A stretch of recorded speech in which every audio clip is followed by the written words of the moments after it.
Pokemon Legends has me all sorts of excited, as I'm sure you all know by now. There's so much to talk about with Pokemon Legends Arceus that I've struggled deciding what to discuss first.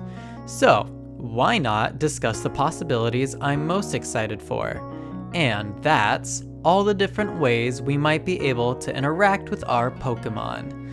I'll be mentioning several leaks here as well as statements on the official website for Legends, so please be aware, as whether they're true or not, they do still fuel my excitement for the game. Before we begin though, don't forget the best way to interact with your Pokemon is to click the subscribe button so you can see more of my videos.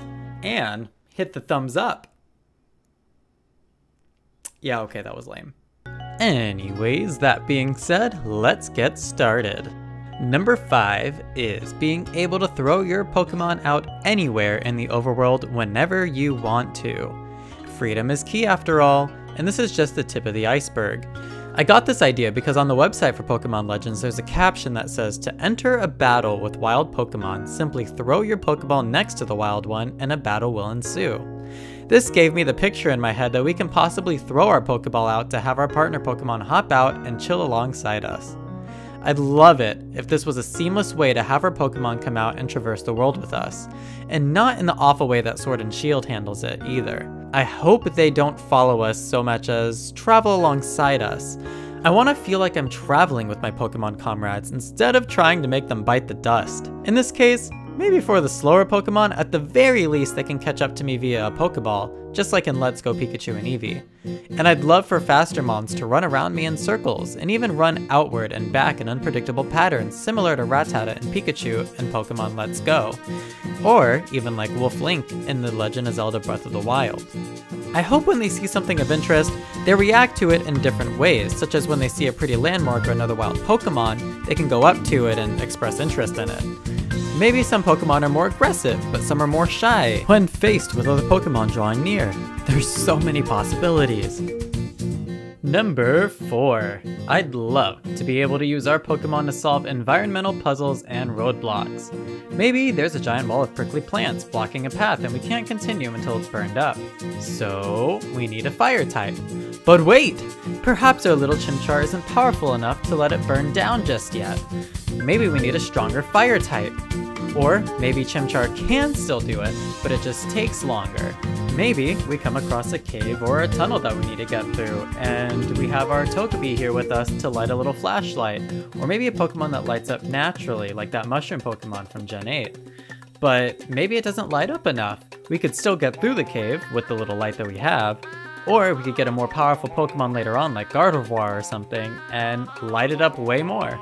These are great examples of how we can see a power progression throughout our journey, where we don't necessarily get limited in where we explore, so much as it becomes quicker and more convenient later on, similarly to leveling up Link's stamina gauge from The Legend of Zelda Breath of the Wild.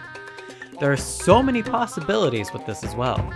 Personally, I'm rooting for the idea of stronger Pokemon making environmental roadblocks and puzzles quicker to solve later, as opposed to limiting our exploration potential completely if our Pokemon are too weak.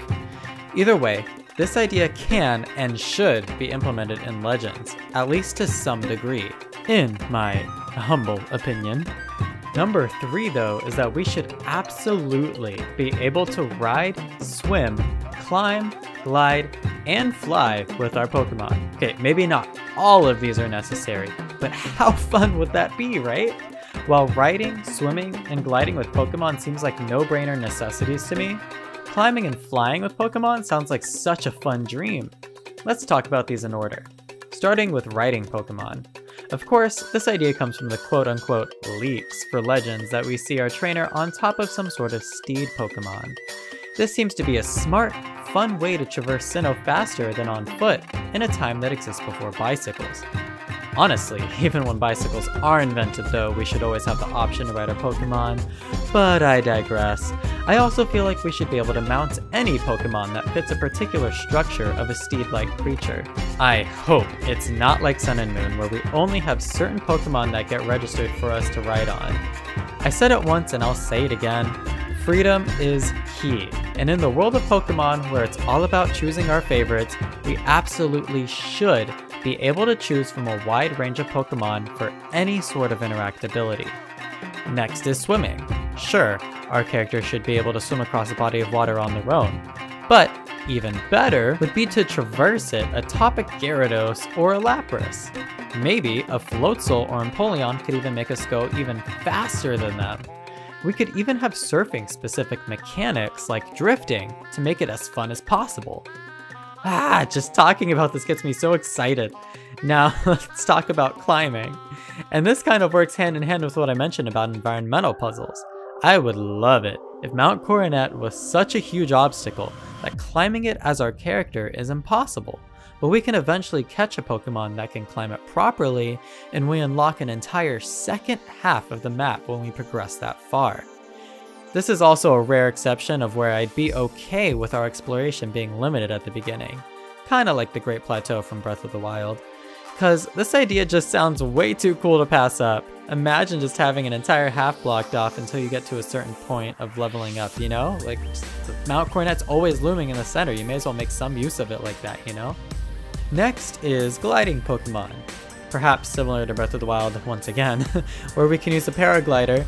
Here we can use weaker airborne Pokemon to glide, such as the Pokemon like Xatu or Staravia. But eventually, way later down the line, we gain access to flying. How cool would this be if our final level up in the game was to be able to fly around the region? Perhaps only legendary avian Pokemon or the most powerful of normal avian Pokemon can allow us to freely soar the skies. We would all have a blast, and this feature alone could possibly make this the best Pokemon game ever.